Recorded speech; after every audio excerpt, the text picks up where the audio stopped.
Oh ma Lisette, ma douce amie, par ton beau corset de fleurs, Dieu protégeant l'industrie, vient de finir nos malheurs. Tu ne seras plus pauvrette, allons reprends ta gaieté, chante avec moi, bonne Lisette, chante vive la liberté, chante avec moi, bonne Lisette, chante vive la liberté. Quel jour sommes-nous?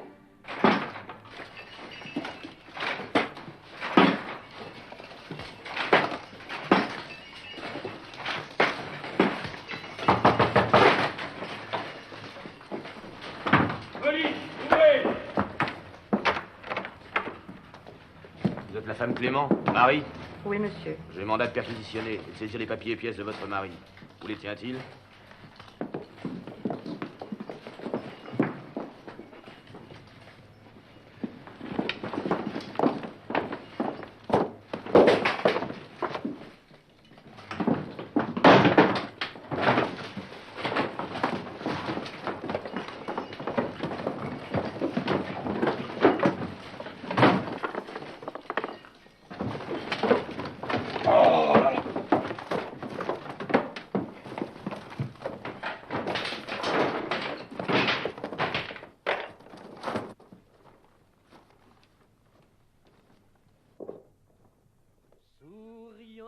Apparaît l'aurore, plus de chagrin ni de soucis. Vois, je me réjouis encore du bonheur de mes amis, du travail une couchette, puis vient la prospérité. Chante avec moi, bonne Lisette, chante vive la liberté. Chante avec moi, bonne Lisette, chante vive la liberté.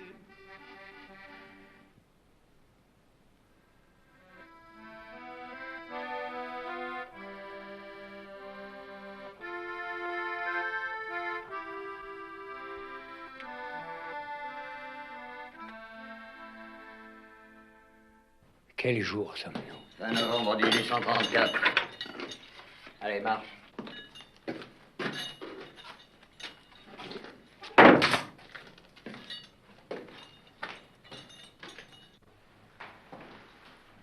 Comment vous appelez-vous? Charles Clément. Avez-vous déjà subi des condamnations? Non, mon frère. Ça se saurait. Dites frère directeur. Où demeurez-vous? Dans la côte Saint-Sébastien, à Lyon. Si vous me demandez mon nom, c'est donc un inconnu que vous avez jeté au secret, si cruellement. Taisez-vous. Vous ne respectez pas tant les nôtres. Quelle est votre profession? Ouvrier en soie. Métier d'uni?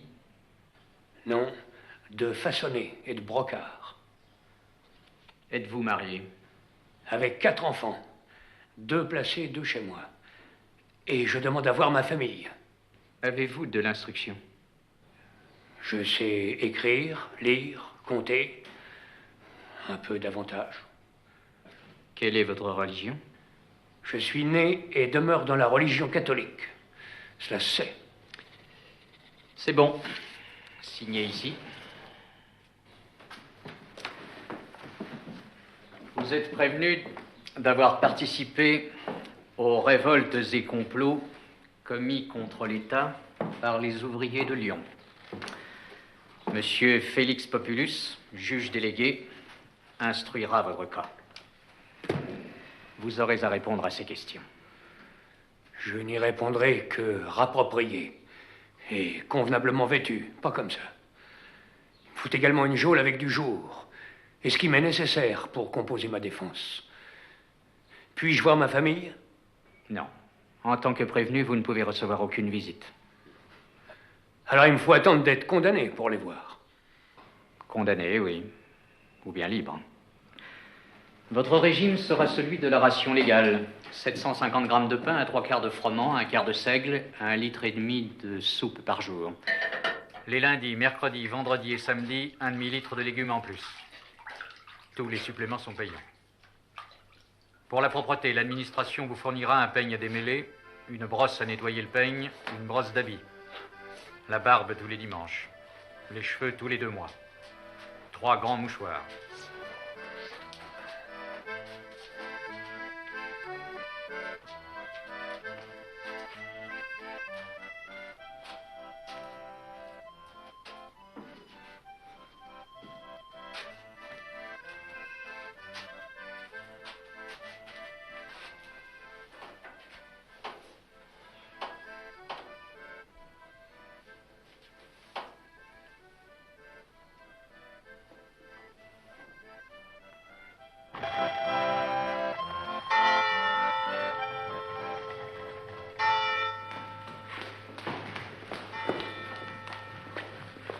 Bonjour, Puchot, je vous vois tout à l'heure, excusez-moi. Bonjour, Monsieur le Président. Bonjour, tiens. Où sommes-nous? Dans la grande bibliothèque.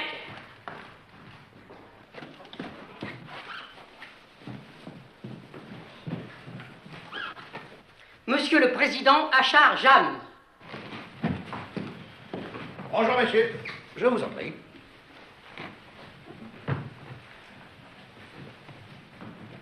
Votre nombre, messieurs les juges délégués, est ici la marque de l'importance que nous attachons à votre mission. Le commerce, l'industrie et la finance ont besoin de calme pour prospérer. Or, depuis quelques mois et sur tout le territoire national, les atteintes portées à l'ordre social se multiplient. À Lyon, en 1831, puis de nouveau en 1834, ces troubles, vous le savez, sont devenus guerre civile. La classe ouvrière, dans son ignorance des principes les plus élémentaires de notre économie politique, a sombré dans cette furie d'anarchie sanglante qui décourage les capitalistes et terrorise les honnêtes gens. 1/3 de nos exportations en valeur. Une activité d'élevage et de dévidage dans près de 20 départements français. Tout un ensemble de métiers dont dépend l'existence de plusieurs dizaines de milliers de familles. Tel est, messieurs, l'enjeu de l'ordre qui doit être maintenu dans la fabrique de soie de la ville de Lyon. Monsieur Achard Jeanne, c'est arrivé? Oui, monsieur, ils sont en train. Conduisez-moi, je vous prie. Ce qui caractérise la ville de Lyon, c'est la concentration sur son territoire de 80 000 ouvriers en soie, dont 8 000 chefs d'atelier.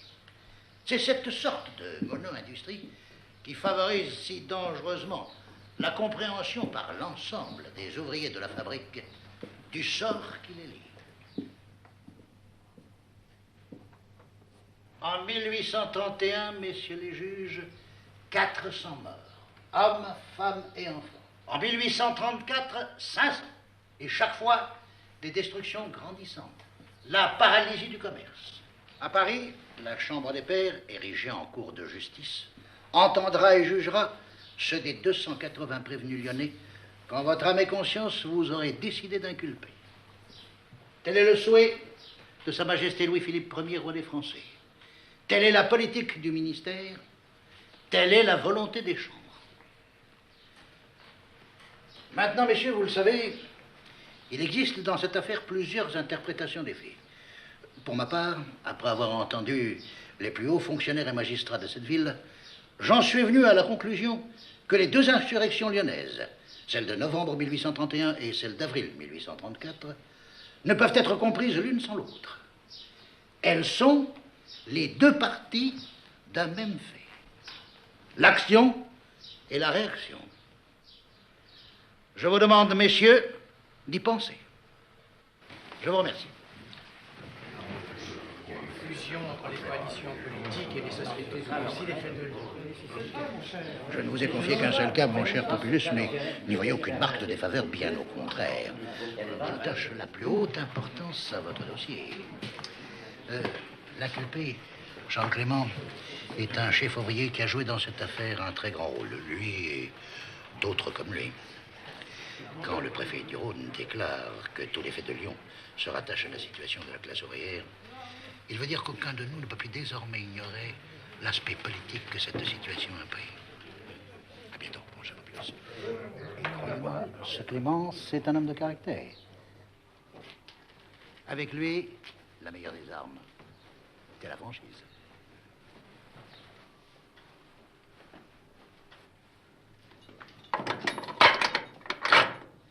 Monsieur Charles Clément. Et son chapeau.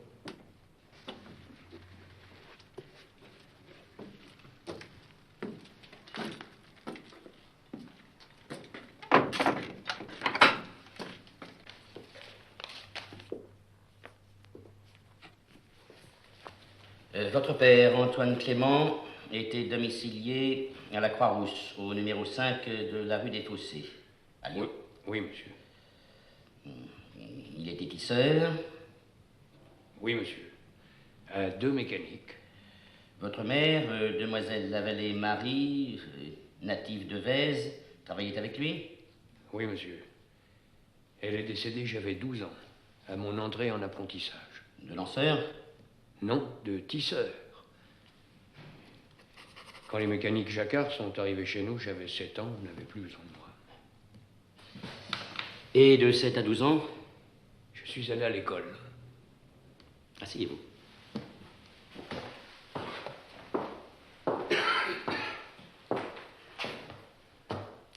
Votre père était légitimiste, royaliste, favorable à la branche aînée des Bourbons, donc à l'Ancien Régime. Vous le saviez. En famille, on ne parlait guère de ces choses-là. L'année de sa mort, en 1826, vous devenez maître ouvrier et emménagé dans la côte Saint-Sébastien à Lyon. Oui, monsieur. Et dès cette année-là, vous recrutez parmi les chefs d'atelier les membres d'une nouvelle mutuelle. Pourquoi cette association? Pour l'entraide. Pour que les ouvriers se rapprochent. Qu'ils forment entre eux des sociétés. Qu'à l'image des capitalistes qui se groupent en compagnie, les ouvriers s'associent pour agir avec leurs faibles ressources. Aussi pour se secourir mutuellement.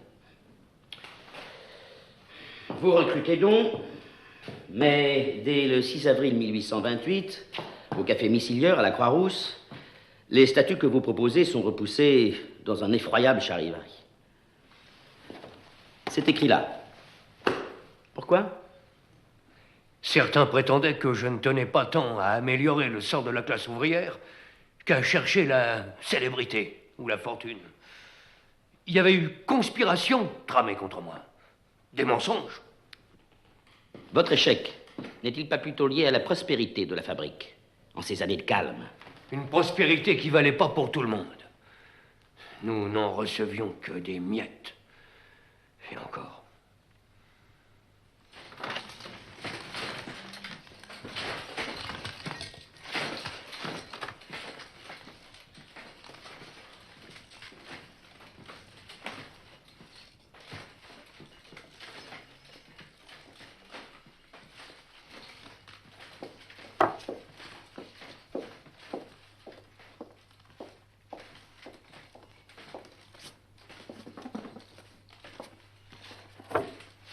Reste là, Marie.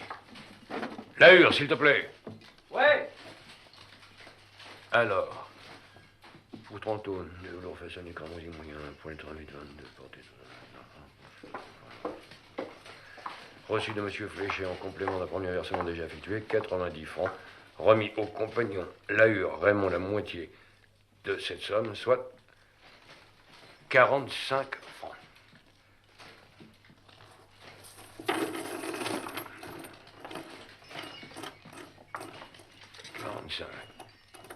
Voilà. Tenez la mère. Je vous dois 30 jours à 16 sous. 24 francs. Tiens, tu signes. Tu me donnes rien? Les 45 francs, ça fait 2 mois que je les dois au gareur qui a réparé la mécanique. Et quant aux 24 de Raymond, il faut les verser à la tordeuse qui ne peut plus attendre. Ben et moi alors? Avec quoi qu'on va manger? Alors le marchand t'a pas fait d'avance? Une avance.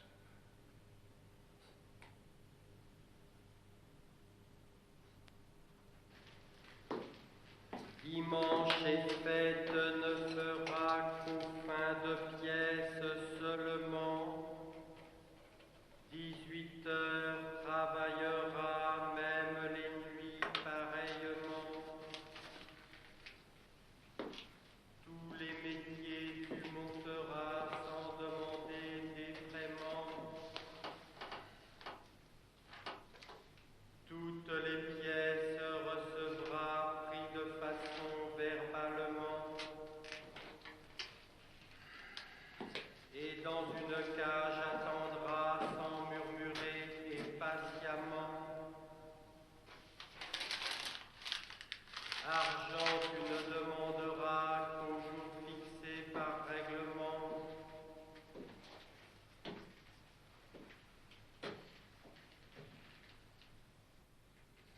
Non, la vérité, monsieur, c'est qu'en 1830, les salaires sont la moitié de ce qu'ils étaient en 1815. Et pendant ce temps-là, la livre de pain vaut 3 sous au lieu d'1. La viande prise sur les bancs, 10 sous au lieu de 5. Le vin, 9 sous du litre au lieu de 3. La location d'un métier, 80 francs au lieu de 20. Et il est aujourd'hui des articles qui ne permettent pas à l'ouvrier de gagner 20 sous en travaillant 16 heures par jour. Et le remède, vous ferez 2 heures de plus, vous dormirez 2 heures de moins. Et la femme à l'ouvrage, et les enfants, jusqu'à 12 heures par jour. Mais ce salaire, vous êtes libre de le fixer avec celui qui vous emploie. Et d'un commun accord. Libre? Quand nous sommes devant lui, chapeau bas, parce qu'il faut vivre.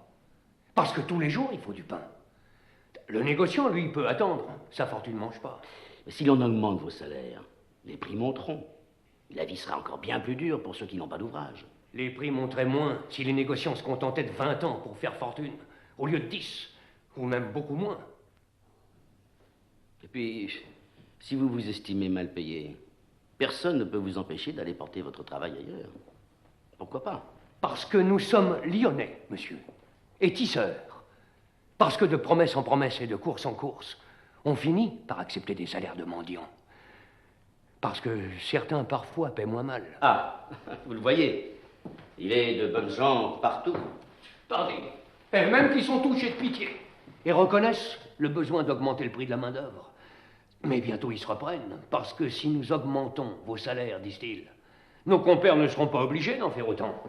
Ils pourront vendre à meilleur prix, et nous ne pourrons plus soutenir la concurrence. Vous le voyez, c'est donc bien la concurrence qui fait les difficultés de la fabrique. Mais pas celle des étrangers, celle d'ici. Nous-mêmes, nous nous battons à la baisse pour obtenir nos pièces. C'est ça qui tue la moralité de la main-d'œuvre. Et encore, quand on fait de l'ouvrage, on n'est même pas sûr d'être payé.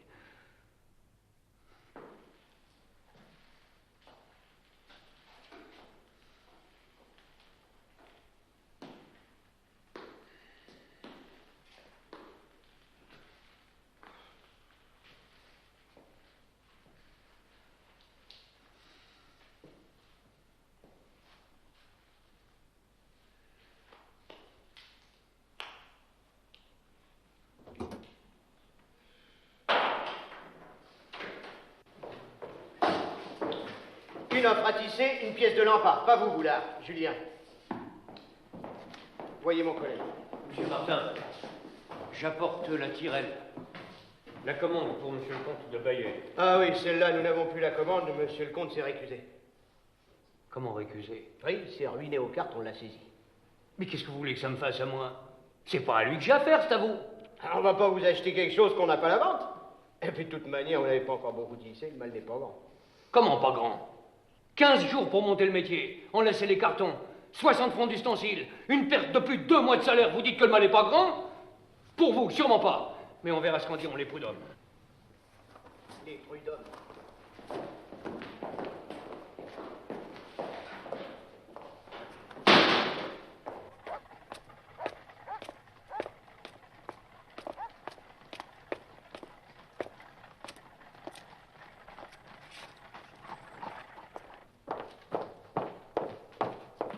Monsieur Gaveau est-il là? Qui dois-je annoncer, monsieur? Monsieur Populus, juge d'instruction. Ah, bonjour, cher ami. Bonjour, je ne vous dérange pas? Non, non, non. Madame Populus va bien? Très bien, je vous remercie. Et l'instruction? Elle suit son cours. Excusez-moi. On nous propose les flottes d'Organsin pour la commande du duc de Galliera, monsieur. La qualité y est. Et à quel prix? 56 francs la livre de 15-11. Bon, ben, n'allez pas au-dessus. Ah! Dites à Roger de me préparer un choix d'échantillons de couleurs d'après son dessin. Je verrai ça avec lui. Bien, monsieur. On parle toujours de tissage dans la fabrique, mais il n'y a pas que le tissage. Il y a bien d'autres métiers que nous coordonnons, que le négociant coordonne. Tenez, regardez. Une belle pièce, ça, non? Qu'est-ce que c'est, Roger? Le dessin pour la commande de Rambouillet. Rajoutez une paille de carmin, ce sera plus licite. Quand l'étoffe est sur métier, mon cher Populus, tout est réglé d'avance. Et qu'il n'y a non qu'à suivre. C'est si vrai que pour les unis, on pourrait bientôt les remplacer par des machines à vapeur. Un cigare? Non, merci. Mais vous faites pourtant bien des différences entre les tisseurs. Oui, c'est vrai. Mais c'est le dessin plutôt que le tissage qui fonde la supériorité de Lyon sur la concurrence étrangère. Oui, au Canu, il faut surtout des qualités d'application, de bonne conduite, de morale. Sorti de là, pour lui, c'est la catastrophe. Vous ne croyez donc pas que certaines de leurs plaintes soient fondées? Si. Encore que bien des factieux exagèrent toujours la détresse des ouvriers. Pas pour la combattre, non. Pour mieux troubler l'ordre. Vous savez, nous sommes une industrie de luxe qui connaît des hauts et des bas. Il y a de la misère. Il y en aurait moins si les ouvriers acceptaient de régler leurs dépenses sur leurs recettes, comme nous. Mais ils se refusent à vivre comme le faisait leur père. Ah oui, il leur faut aller au café, au théâtre, bien s'habiller le dimanche, se reposer le lundi. Et tout ça sans tenir compte de l'état du marché. Non, il leur faudrait plutôt épargner quand les choses vont bien. Travailler plus pour pouvoir survivre quand les choses vont mal. Si je comprends bien, ils ne font pas que travailler. Les chefs d'atelier sont propriétaires de métiers, ils font des avances de temps, d'argent. Tenez, ce Charles Clément, par exemple. Ah, je vous en prie, Populus. Celui-là m'a causé assez d'ennui. Et avec les prud'hommes par-dessus le marché. Les prud'hommes. Les prud'hommes.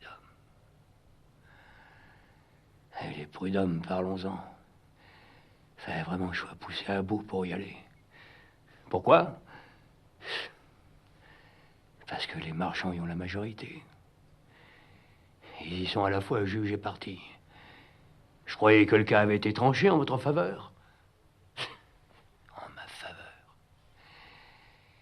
Évidemment, ils m'ont pas envoyé au bagne, ce qu'ils auraient bien voulu. Et tout de même.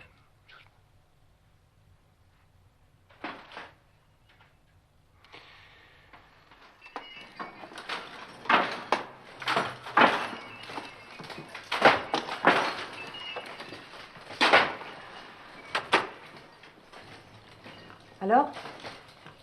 On aurait mieux fait de dire amen. Monsieur Jalus m'a pourtant dit que t'allais gagner.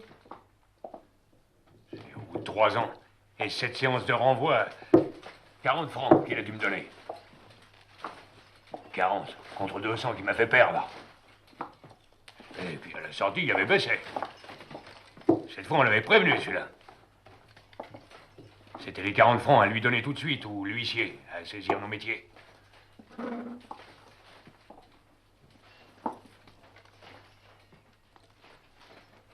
Tiens. Pas faim.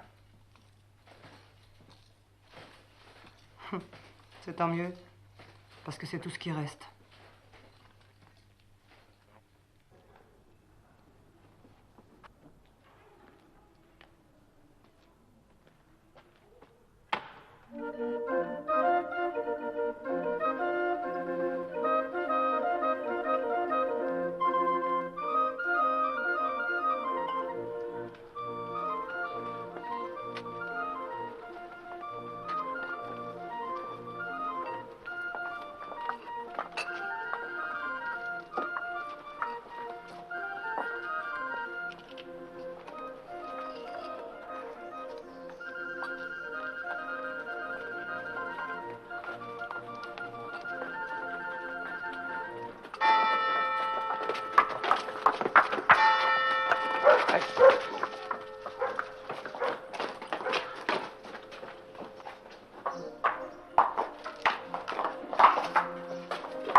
Bientôt, pour pas mourir de faim, faudra aller en prison.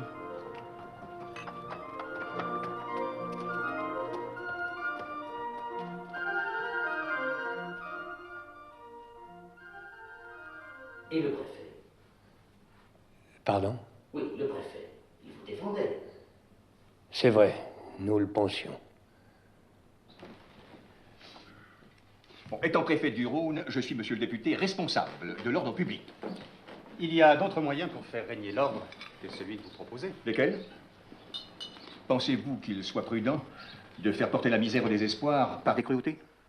Me voyez-vous répondre à l'exposition paisible que me font ces gens-là de leurs besoins par des coups de fusil? En attendant, qu'est-ce que vous faites? Vous les nourrissez d'illusions. Vous savez très bien que le tarif qu'ils réclament est inapplicable et contraire à la loi. Ce tarif, monsieur le député, ils ne sont pas les seuls à le souhaiter. Il est des négociants choqués par les prix de famine que paient certains d'entre eux. Si la classe des négociants veut l'ordre, encore faut-il qu'elle y mette le prix. C'est à chacun de régler sa conduite, monsieur le préfet. À chacun d'écouter sa conscience. Il ne semble pas que ce soit l'affaire des autorités. Vous pensez vraiment, mon cher Fléché, que le négociant est en mesure de s'élever au-dessus de ses intérêts pour voir dans ses ouvriers des semblables? Pour lui, ceux-là ne sont pas des hommes, mais des forces qu'on emploie et qui coûtent cher. Des ustensiles, plus rebelles que le fer ou le feu. Quand on est dans la concurrence, la charité n'est plus qu'un mot, et la religion, un souvenir. Croyez-moi. Alors qu'espérez-vous avec ce tarif, monsieur le préfet? À dire tant pour la façon d'une onde de serge, tant pour la levantine, le satin, le velours, le taffetas, tant et pas moins en aucun cas. Mais vous intervenez dans les libres discussions du commerce. Et comme le tarif est inapplicable, et qu'il se trouvera toujours quelqu'un pour le tourner, il faudra d'autres lois, d'autres décrets, d'autres règlements. Les autorités ministérielles s'attireront sûrement la colère des industriels si elles s'engagent dans cette voie. Et que dois-je faire, moi, devant la juste colère des ouvriers, quand ils sont dans un état de souffrance réelle? Je comprends fort bien, monsieur le préfet, que nous ayons tous des devoirs envers les pauvres. Mais le remède que vous proposez est pire que le mal. Vous en avez un autre pour calmer les esprits? D'abord, ne montrez jamais, en aucun cas, trace de faiblesse. Ensuite, tout faire pour développer les vastes et subtiles combinaisons d'ordre administratif et financier que notre première révolution nous a léguées et que celle-ci, la nôtre, renforce. C'est vrai. C'est seulement du temps, de la paix, des lois que les classes pauvres doivent tout espérer. Pas de l'anarchie, rien de l'anarchie. Notre révolution, celle de 1830, la classe ouvrière lyonnaise la croyait faite dans ses intérêts. Or, à l'avènement de ce nouveau régime, le nôtre, messieurs, les contributions ouvrières à Lyon ont triplé. Et le fardeau du riche s'en est trouvé soulagé d'autant au dépens du pauvre. Il est incroyable qu'un magistrat en place ose faire de telles déclarations. Ce n'est pas une déclaration, monsieur le député, c'est un fait qu'il est de mon devoir de dénoncer pour que le gouvernement y porte remède. Vous ne vous contentez pas de cela, monsieur le préfet. C'est vous qui avez reconnu quelques maîtres ouvriers comme les représentants des tisseurs de cette ville. C'est vous qui poussez cette malheureuse affaire du tarif. C'est vous qui donnez à l'opinion de 80 000 tisseurs isolés l'unité d'une opinion de masse, dressant les classes les unes contre les autres, les riches contre les pauvres. C'est vous... Oui, monsieur le préfet, c'est un comble. Vous protégez des meneurs, des canuts.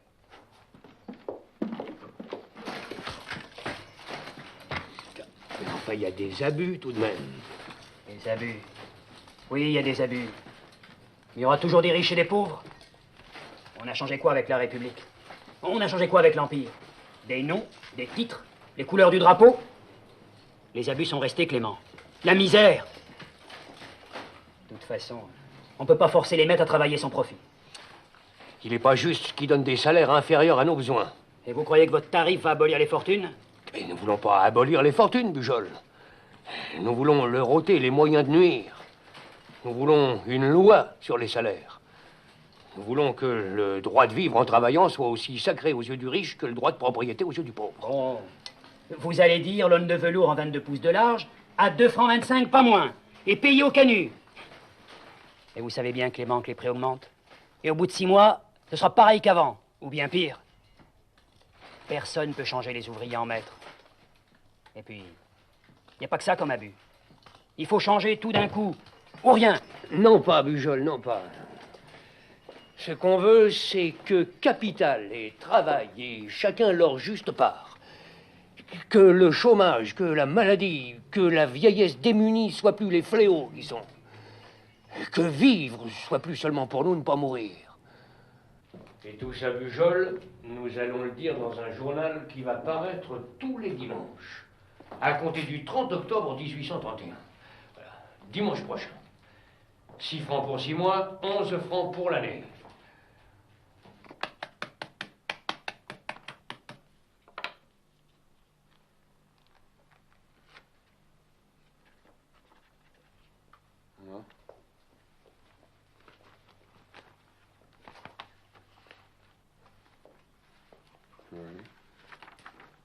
Depuis bien des années, la manufacture de soie connaît des baisses dans les prix de façon et une augmentation des peines et des travaux de la main-d'œuvre. Destinés à une vie laborieuse, les tisseurs et autres compagnons de la soie devraient avoir au moins la certitude qu'on n'abusera pas davantage de leur misère pour l'aggraver encore. Sans défense contre les injustices criantes de certains de messieurs les négociants, dont on ignore ni la condition ni le marchepied qui les a aidés à se hisser sur des coffres-forts immenses, les infortunés ouvriers ont choisi pour arme défensive de leurs droits la publicité. Par là, ils veulent faire connaître la cause du malaise et les moyens d'établir un équilibre qui, sans léser les intérêts des chefs de fabrique, apporterait une amélioration dans le sort de ceux qui sont sous leur dépendance. Ils veulent également exposer aux yeux de leurs concitoyens toutes les turpitudes de trop de négociants, pour la fortune desquels ils devancent l'aurore et prolongent bien avant dans la nuit un travail dont certains ne rougissent pas de diminuer journellement le salaire. Ah, monsieur Dufay, tenez. Qu'est-ce que c'est? La feuille des ouvriers, les coûts de la fabrique. Enfin, les épreuves. Le tarif y est déjà. Bon. Aussi une lettre au rédacteur en chef, vous concernant. Écoutez. Monsieur le rédacteur, j'ai appris que les velours coupés fond satin à lisse, que messieurs Ricard et Mollard payent 7 francs l'aune, ne sont payés par monsieur Dufay que 4 francs 50. Est-il possible que celui qui spécule ainsi sur la misère de l'ouvrier soit un homme juste, enfin, etc., etc. Et alors, ça vous émeut? Pas vous? Enfin, non seulement ils publient un tarif au minimum, mais enfin, ils se permettent de dénoncer publiquement qui bon leur semble. Ça ne vous fait rien. Oh, moi, ça me flatterait plutôt. Pour les affaires sérieuses, le député Fulchiron est fait le président du conseil. Mais pour les tarifs, alors... L'on marche mal quand on est à genoux. Levons-nous, et demain nous descendrons sur Lyon, dans l'ordre et sans armes. Que le préfet, que les chefs de fabrique puissent voir notre résolution. Car nous autres, canuts, nous n'envions ni leurs équipages, ni leurs maisons, ni leurs fortunes. Ce que nous voulons, de justes salaires. Du pain pour nous, du pain pour nos familles, du pain pour nos vieux pères qui ont passé leur vie à les enrichir. S'ils prennent les ouvriers en soi pour des bêtes de somme, qu'ils leur donnent la subsistance qu'on fournit à celles-ci. Ils nous traitent moins bien que des esclaves. Qu'on nous donne le tarif. Enfin bon, il a raison. Vive le tarif. Vive le tarif. Il faut vivre en travaillant. Mourir en combattant. Vivre en travaillant.